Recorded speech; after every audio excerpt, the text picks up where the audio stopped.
or good evening. To those who are attending this webinar, we have folks from all over the world. So welcome. I'm really happy to have all of you in attendance. As Maya mentioned, my name is Tiffany Griffin, and I lead the Resilience M&E work for the Center for Resilience at USAID. As you all know, this is the first in a series of webinars designed to highlight key resources from our Practical Guidance Note series. The Practical Guidance Notes are a part of a suite of resources designed to help practitioners measure resilience using some of the techniques that have been developed over the past 5 to 7 years-ish. Why did we develop this guidance note series? Well, simply put, it was designed to respond to growing demand both from the field, so implementing partners, USAID mission staff, and also host government staff, and also demand from Washington for help in how to measure this concept that we call resilience. We also wanted to clarify some myths that in order to measure resilience, you have to spend a lot of money and use a lot of time and have, the most preeminent technical capacity in-house. So we designed the guidance note series to include levels of effort that highlight different ways that you can approach each topic. So, different ways that, different options that you can use when time or financial resources are tight, or as technical capacity is being strengthened with respect to resilience measurement. We also designed the guidance note series to be small digestible pieces. So as opposed to one kind of mammoth guidance document, we broke it down into what we hope are digestible chunks that concentrate on certain topics. Today's topic is obviously risk and resilience assessment. But that also build off of each other. And we also designed the guidance note series to be full of examples so that we would hopefully illustrate in a very tangible, palpable way how to complete the different steps that are outlined in each guidance note series. The guidance note series is, again, designed to be a part of a suite of resources. So those resources include these guidance notes, but we've also done field workshops. We have a forthcoming methodological guide that walks through the analysis in much more detail and also includes sample instruments. So if folks are interested in exactly how this looks, we'll provide some samples. And then later in the year, we'll also have a technical brief series that ties the findings that emerge from implementing these measurement techniques to programmatic implications in a very tangible way. So again, welcome to everyone. I do ask that after the webinar is over, please let us know what other types of resources would be helpful in kind of driving home the resilience measurement techniques. What else should be in this kind of toolbox? And we're always looking to respond to demand. And so with that, thank you again for participating. Thank you, obviously, to the REAL Consortium for producing these valuable resources. And with that, I'm going to turn it over to Sarah Henly-Shepard, who is the Senior Advisor for Climate Change and Resilience at Mercy Corps, to take you through the key steps in producing a risk and resilience assessment.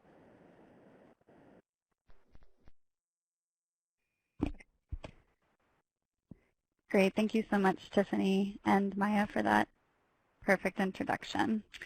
Good morning, good afternoon, everyone. I just wanted to quickly recognize the poll that you all took. Thanks for doing that. We asked how familiar are you with conducting a risk and resilience assessment, and it looks like we have a pretty interesting spread of experience. About a third of you are not familiar at all and don't have any practical experience. 44% of you have some experience, and 7% are very familiar and have a lot of practical experience. So this is hopefully going to be a really interesting guidance note and webinar for everyone, insofar as this won't be a very detailed prescriptive technical manual, nor will it be a very high-level literature review of all existing risk and resilience assessments. What we're really focusing on in this introductory guidance note is walking folks through the purpose and the utility of risk and resilience assessments, and providing clear guidance on how you can plan, design, execute, and strategically use the results, depending on the time, capital, and human resources available. Like Tiffany said, we want to demystify the thinking that all risk and resilience assessments have to be extremely time and resource intensive. Certainly some of them are, but we are laying out options here so that you can look at the ways that you can adapt a risk and resilience assessment depending on the needs and resources available. So why should we do a risk and resilience assessment? We live in a complex, dynamic, and interconnected world. A risk and resilience assessment can really help us provide a means for researchers, practitioners, policymakers, and government officials to really better understand the complex factors and systems that are influencing resilience of people to certain shocks or short-term hazards, as well as stresses or longer-term issues within a given context. This process is really critical to developing and improving a resilience theory for affecting change, whether it's in humanitarian programs or development programs. And through a risk and resilience assessment and the findings, resilience building strategies are not separate programs, but they're really integrated and layered into humanitarian and development programs. As a quick snapshot, risk and resilience assessments can be conducted over a range of levels of effort and for a variety of reasons, which we'll discuss in detail in a bit. This can range from informing program design, development, and adaptation to really include good contextual consideration of system dynamics, shocks, and stresses in a given context. It can also improve our monitoring and evaluation framework of a particular program or across programs such that we're able to have specific resilience metrics that are appropriate for that place. It can also increase our awareness, understanding, and knowledge, whether it's of staff, partners, government officials, and so forth, on the values and practicalities of adopting a resilience approach. So before we dive into the details of what a risk and resilience assessment is, we want to really explain how they're different.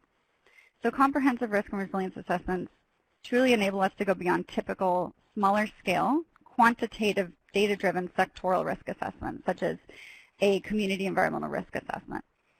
It enables us to foster a much deeper, richer understanding of system dynamics, such that we can really understand through a series of activities how the social, environmental, and economic systems are interacting over time and space. This helps us highlight what development constraints and underlying conditions are existing, and how this influences and drives certain shocks and stresses, and even how shocks and stresses are fueling each other. In addition, they're usually less quantitative, and they rely on mixed methods, such as participatory role appraisal tools, focus group discussions, key informant interviews, ranging from community members, diverse stakeholders, as well as potentially applying Earth observations so that we can understand at landscape scales what are the ecological and infrastructural trends that are affecting our work. It's also important to consider adaptive management of the assessment itself. Depending on the learning pathways and the data that is found along the way, it's important to adaptively manage the assessment to really address the needs and data gaps at hand. It also takes stakeholders beyond looking at the root causes of risk to really understand the factors of risk, including exposure and vulnerability. We want to understand where we can disrupt these negative feedback loops of risk, and it also helps us facilitate our focus on resilience capacities, whether they're current capacities or capacities that need to be built and strengthened of people, communities, and systems to really better anticipate, reduce, mitigate, and adapt to risk through our humanitarian and development interventions. They're also very flexible for different applications. What we'll see later is that resilience assessments can be applied for informing country strategies, as well as program strategies. One example of a risk and resilience assessment is the Mercy Corps Strategic Resilience Assessment, or STRESS. The STRESS facilitates, for example, the development of a resilience theory of change. This can be done across a program or even a portfolio of programs. And it really promotes systems thinking, deep understanding of resilience concepts, and considerations for impacts of shocks and stresses on well-being outcomes. Such a resilience theory of change can support the design and implementation of programs and activities that are thoughtfully layered and sequenced to support targeted reduction of risk and strengthening of resilience capacities over time. Over 10 national and subnational strategic resilience assessments have been done over the past 4 years, each done within different contexts with different objectives and outputs. They have provided a really rich body of evidence for us to improve our resilience approach and integration into programs, both with partners, thought partners, technical partners, research partners, and government. And with support from the Real Award and Center for Resilience, we were able to assess this assessment process and findings to better understand the key benefits, needs for adaptation, and opportunities for improving risk and resilience assessments writ large. One of the key findings, and something that really sets risk and resilience assessments apart from typical sectoral risk assessments, is that it's a learning journey. Across all of the stresses, something that we found in this assessment is that the learning process of a risk and resilience assessment is one of the most important and appreciated aspects. It's an opportunity for all of us to take a step out of our sectors, out of our programs and our daily work, and critically engage as a team and across teams and sectors, and often engaging more extensively with external stakeholders in a shared learning and discovery experience. You can do this through participatory workshop activities like systems mapping, risk mapping of priority shocks and stresses, developing vulnerability profiles, and really grounding this work in community focus group discussions and key informant interviews. All of this work done together helps crystallize a lot of the concepts of resilience and systems thinking into day-to-day operational activities within our humanitarian and development work. But since learning is key to changing how we transform the way we perceive, understand, and act, learning must be an explicit objective of a resilience assessment, and leadership needs to enable this process. So that's great. What does this take? Now that we've gone through very quickly the purpose and value of risk and resilience assessment and what really sets them apart from typical sectoral risk assessments, the next key question is, what does it take to do one? So we recognize, as does USAID, that there is no one-size-fits-all model, and that we absolutely have to adapt risk and resilience assessments to suit both the needs of the program or the country strategy, as well as the partners and the time, money, and human resources available. So this matrix is to provide an opportunity to understand 3 examples of a low effort, medium effort, and high effort, so that you can inform decision-making around the trade-offs of going deeper and wider versus going shallower and for a shorter period of time. So depending on the time and resources available, for example, where a more rapid resilience assessment is required, we suggest that this can be done in as little as 5 to 10 weeks. This may not be rapid by humanitarian standards, but the trade-off is certainly good enough information, which we'll talk about when we look at applying it to humanitarian context, such that we're trading off a bit less depth of data, and the applications may be more suitable for smaller scale areas, but we're able to get information out and make decisions more quickly when compared to a longer-term, more resource-intensive assessment, which can offer pretty complete data sets covering a broader range of sectors and broader geographic areas and populations, which certainly will be more resource-intensive both for staff and partner time as well as financially. So we want to take a quick poll. We want to engage you all as much as possible, even though this is a virtual webinar. So the question is, how many of you think a risk and resilience assessment is feasible or appropriate within humanitarian context? I'll give you a few seconds to decide.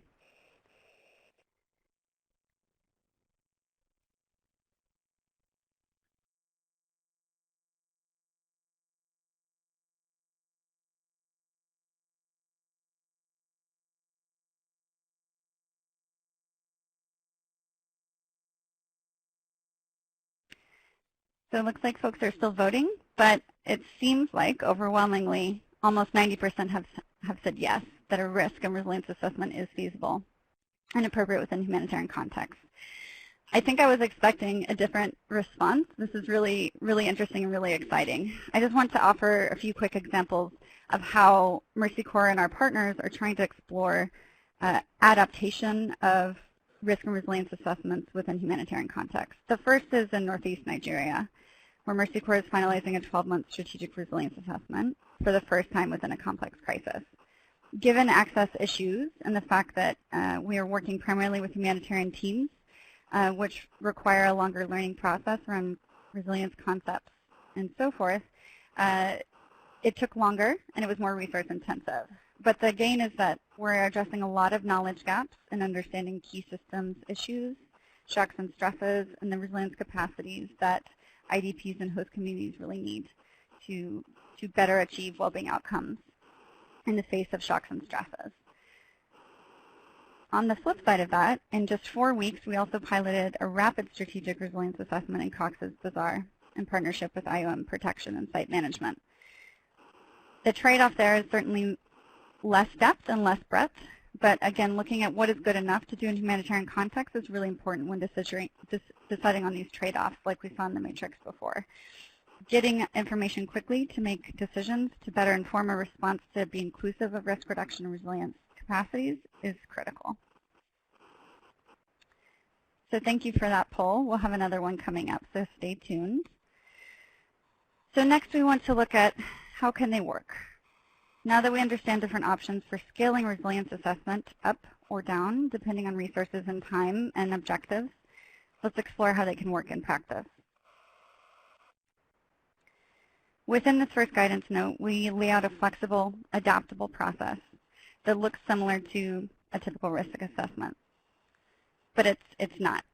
So the planning and design phase really helps us lay out the learning, informational, and influence goals, the outputs that we anticipate, and the outcomes that we're hoping to achieve.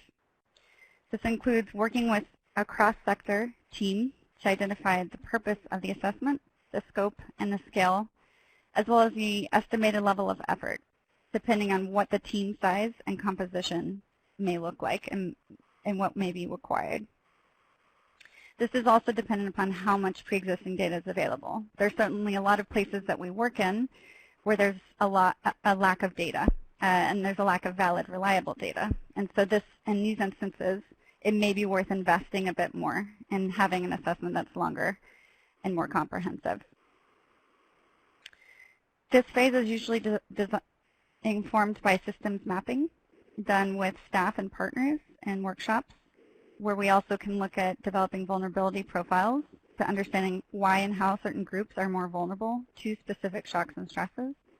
We can also go through a process of prioritizing those shocks and stresses and also brainstorming preliminary ideas for what types of resilience capacities these specific vulnerable groups may be using or may need to deal with these shocks and stresses. Based on this, we need to test these theories and ideas. So a research plan is devised, and additional guidance is offered to really support decision-making on team composition, roles and responsibilities, and so forth. This is followed by data collection. It's, again, a combination of participatory role appraisal activities, qualitative data collection, combined with secondary background literature review when this is available. You can also do triangulation with panel data if it's existing to track changes in well-being outcomes of populations over time. So just to be clear, these two stages are not necessarily distinct nor linear.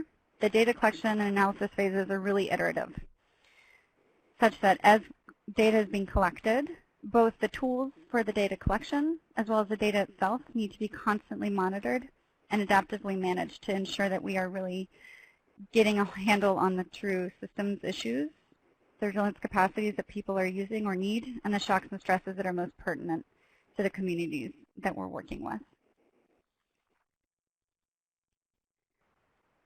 And finally, this informs the analysis and the strategic development. This can include formulation of a resilience theory of change that can build out a portfolio of programs for a multi-year program design, or it can be program specific and look at developing a results chain for how to integrate and layer activities to support with risk reduction and resilience capacity building over time.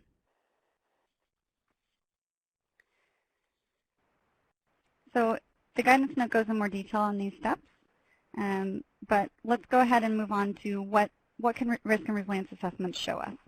Given what we've learned about the process and the potential activities of risk and resilience assessments, I want to show you a few examples of the products and learning that they can lead to. So again, going beyond sectoral risk assessments, the risk and resilience assessment process and the activities mentioned can really help facilitate our thinking around 5 iterative questions. Through these questions, we can really glean the rich contextual dynamics that we talked about earlier. And these questions stem from many years of resilience inquiry across the field of activities. We can better understand and prioritize target populations and their attributes. This can include location, like urban, peri-urban, rural, or even IDP refugee camps versus host communities. It also includes a detailed understanding of demographic factors that may increase or decrease their vulnerability, such as gender, age, ethnicity, as well as livelihoods. The second question, resilience of what, helps us through systems mapping and other activities better understand what about the environment is either enabling people to achieve well-being outcomes or what is driving shocks and stresses. This enabling environment can include better mapping and understanding of formal and informal institutions, infrastructure, social, ecological, and economic factors that are impacting the target population's ability to cope, adapt, and transform to these risks that they're facing. Resilience to what helps us really understand, both through workshops and through focus group discussions and key informant interviews, what are the shocks and stresses that people are dealing with, as well as how are they interacting or driving each other. Resilience through what helps us understand the absorptive, adaptive, and transformative capacities that strengthen the ability of target populations to deal with these risks. So we really want to understand what are people currently doing to cope in the short term, adapt in the longer term, and what within the enabling environment is driving that vulnerability. And finally, resilience to what end? The reason that we care about applying a resilience lens to humanitarian development work is because we want to understand where to invest and where to support our activities to really protect and improve the primary well-being or development outcomes for which we want to build resilience. So with this resilience theory of change and answering these 5 questions, we're better able to design and adaptively manage, monitor and evaluate, and assess programs that are supporting the achievement of well-being and development outcomes in the face of shocks and stresses. To give you a few examples, like Tiffany mentioned, we want to show you what some of these products and tools can look like. The first is an example of a systems map that is both a learning and an analysis tool. It's also a key output of resilience assessment that is constantly referenced for people to remember and readdress the shocks and stresses that are facing. Here we can see the interacting social, economic, and ecological system dynamics, the underlying conditions, and how these are driving shocks and stresses that are impacting key livelihoods, sectors, and vulnerable populations. In the real world, these are much messier and involve a lot of Post-its, string markers, and so forth. And so this is just a snapshot of one piece of a very broad systems map that helps us understand the contextual dynamics and the shocks and stresses in a given area. Another example of a potential output in a strategic decision-making tool is a resilience theory of change. This can be informed by the analysis workshop. For example, Here we can see how development objectives of a particular program are potentially impeded by shocks and stresses. The point of this is that it's not only important to understand what shocks and stresses are affecting the communities and the people that we are working with, it's important to understand how our program itself can be impeded by shocks and stresses so that we can strategically design interventions that are shock and stress aware, prepared, and so forth. This includes operationally anticipating, being able to better respond and mitigate either through crisis modifiers or through pre-positioning or other means to really enable our programs, which are offering life-saving and sustaining services, to adapt themselves to the shocks and stresses that will not only affect the populations we work with, but it's the resilience of our operations themselves. So how can we use the results? As with previous examples, the results can be designed, executed, and shared with multiple output and outcome gains. These can range from transformational co-learning and influence with colleagues and partners to see our work through a resilience lens, to enable us to have a deeper awareness of the 5 guiding questions. It gives us better contextual decision-making processes and tools like systems analyses and theories of change that can influence program design. It also supports the production of learning documents, literature and field data sets, and really enables us to bridge knowledge gaps and inform decision makers. And finally, it can inform broader research agendas and comprehensive monitoring and evaluation frameworks to ensure that we're able to design programs to account for shocks and stresses, and to ensure adaptive management of the application of these resilience theories and assessment findings into program targets and strategies. So that's been enough talking for me. Let's do another quick poll. This question is focused on, can we integrate a resilience approach without doing a risk and resilience assessment? And we'll give you a few seconds to respond.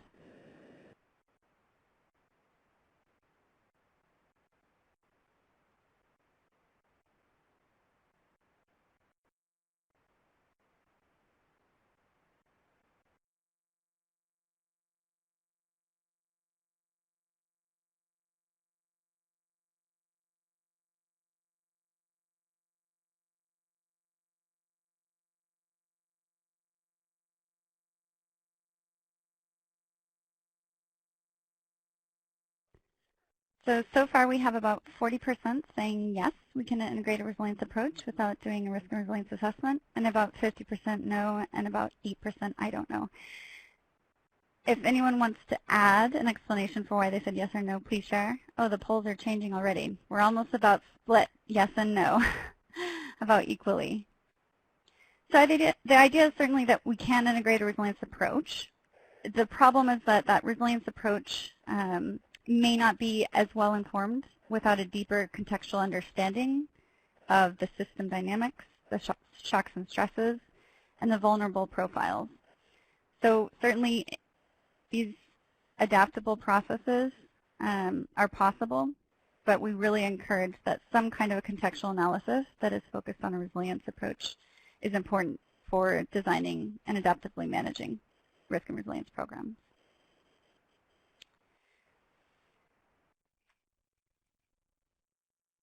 So in conclusion, the Strategic Resilience Assessment Review has really pointed us to 4 key findings, and these can apply to any risk and resilience assessment. The first is to really address again the fact that we're really explicitly committing to a learning journey, and we're holding ourselves accountable through more tailored learning plans and measuring progress.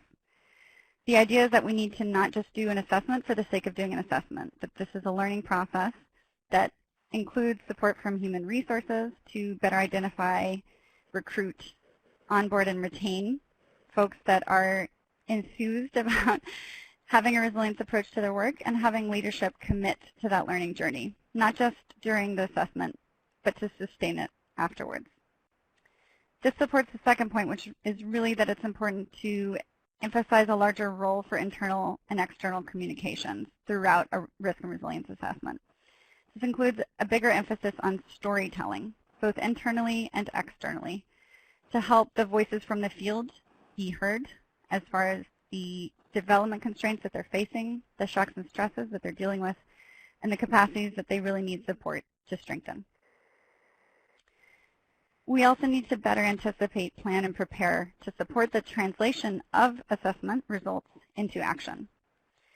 It can be difficult sometimes to raise awareness and engage in this learning pathway and have colleagues transform the way that they see the world to really be more inclusive of resilience without providing the technical capacity strengthening that's necessary for them to then go into the field and adaptively apply those lessons into their humanitarian development programs.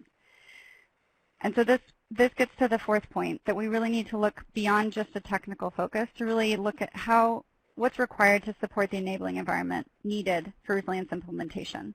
How do we get from resilience assessment to the technical strengthening that's needed for implementation? So changing the way that we design, adaptively manage, evaluate programs, and so forth. And that's what many of the other guidance notes will also speak to, which is why we're really excited that this is the first in the series that will lead us all down this learning journey. And so I think that the final point really to drive home is that organizations, governments, and donors really need to look at supporting the creating of operational systems, the promotion of organizational culture, and the enabling of a learning environment that will support us to be able to apply resilience assessment results long-term into our work.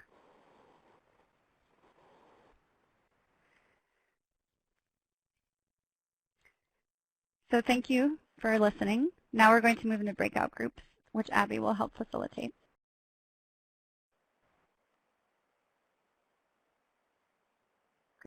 Now we are going to transition into Q&A. And yeah, I want to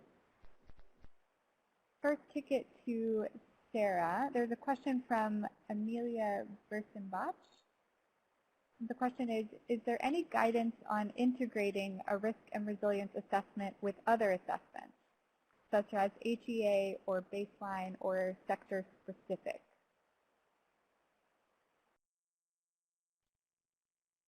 Thanks, Amelia. Really great question. And it's honestly one of the key questions that we've been asking ourselves is how to better integrate and build on previous assessments to link within a resilience framing. We don't currently have very detailed guidance on that. We hope that this guidance note will at least provide an entry point for understanding how you could fold in other assessments.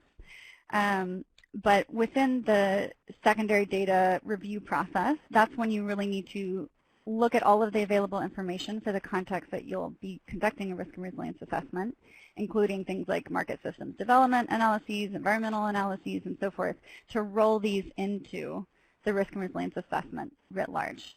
Moving forward, if a resilience theory of change is developed as an output of this risk and resilience assessment, ideally future assessments would be driven within this resilience theory of change framing. I hope this answers your question, but happy to chat offline about it more. It's a great one. Thank you. Yeah, and Tiffany, did you want to add anything to that? Hi, yeah, I'll just add one quick point, and it's answering, I guess, a slightly broader question, and that is how other sources of information writ large are integrated into this process. So I just wanted to stress something that Sarah mentioned during her presentation, which is that during the data, quote-unquote, data collection phase, those data need not be collected, need not be primary data.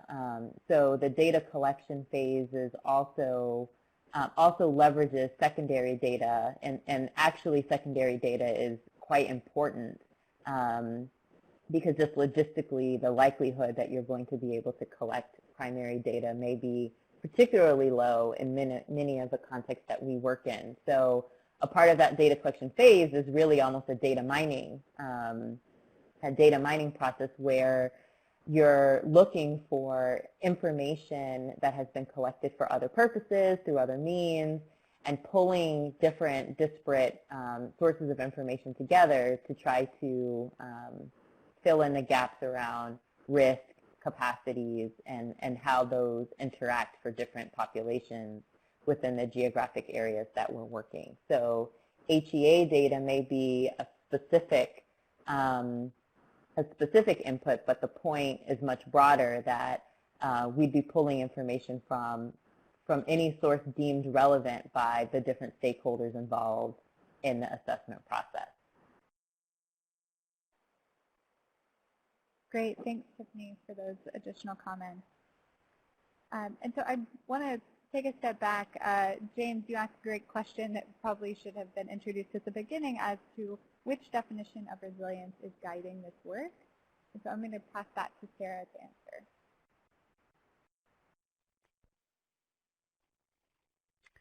Great, thanks. Another great question.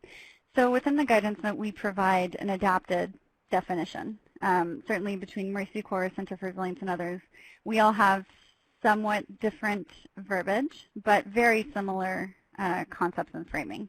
So for Mercy Corps, resilience is defined as the capacity of communities within complex socio-ecological systems to be able to learn, cope, adapt, and transform in the face of shocks and stresses. This is really what the Resilience 5 questions get at answering. And we understand that terminology between absorptive capacity, coping capacity, et cetera, that there are differences, but essentially at the core, our definitions are very similar and aligned.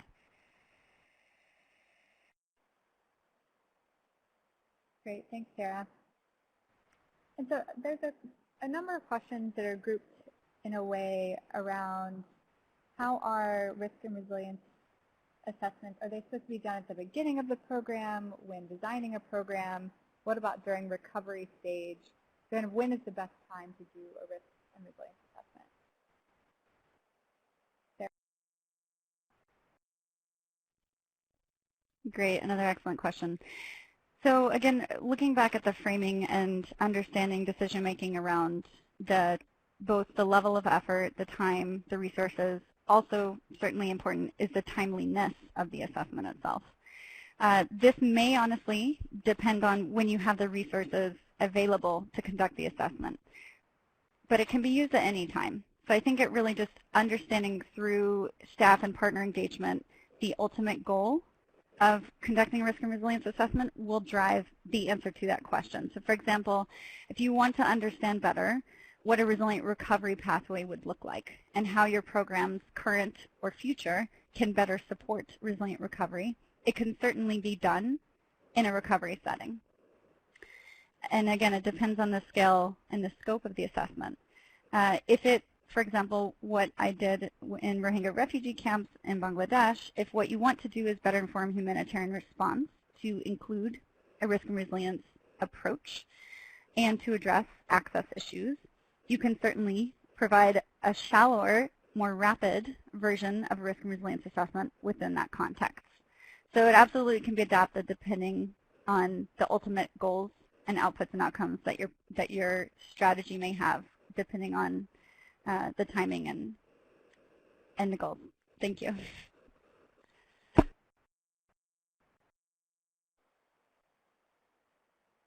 Great. Tiffany, do you have anything you want to chime in or add to either the question on definition of resilience or about when to do a risk and resilience assessment?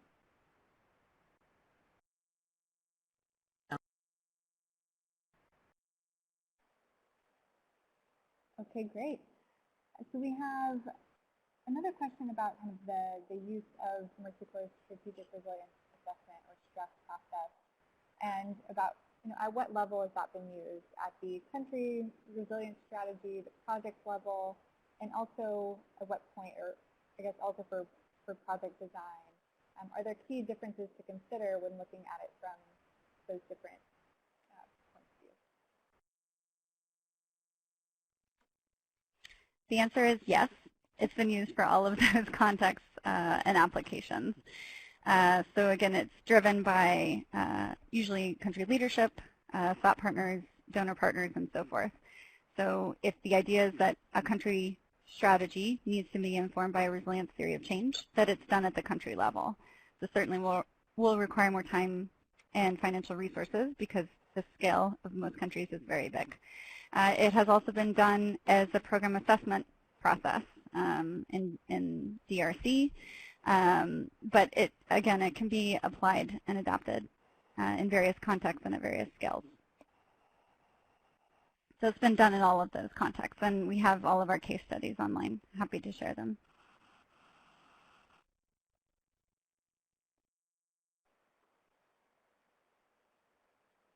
Great, and then I'll just ask one more question, Sarah, about the stress approach and the nexus between humanitarian and longer-term development, and does stress consider that nexus, or how does it if so? And if so, what stages would be appropriate to conduct the risk and resilience assessment? Sure. So another excellent question. As mentioned before, we are wrapping up a year-long strategic resilience assessment for Northeast Nigeria, particularly in one state. This is the first time that a resilience assessment at this scale has been done within a complex crisis. So it's been a learning process and a learning journey for us. This resilience assessment will drive the strategy for the Northeast of Nigeria. The resilience strategy will inform donors, thought partners, implementing partners, and so forth on entry points for better supporting the recovery process. Of course, recovery in different communities is differential. Some communities are 4 kilometers apart and in very different stages of recovery depending on the insurgency situation. So the idea is that this assessment is absolutely going to drive program development, ideally funding proposal opportunities to better support integration of considerations for reducing people's exposure to shocks and stresses, both IDP and host communities, and to offer opportunities for longer-term recovery. And this is through the resilience assessment that this resilience strategy will drive, linking the nexus of humanitarian operations to better support resilient recovery. The same goes for Cox's Bazar, even though it's a very rapid pilot assessment. The idea is that this will support aid workers, humanitarian actors, government, and policymakers to better design humanitarian interventions that are incorporating disaster risk reduction and capacity building to support the resilience of the Rohingya refugees within this protracted crisis.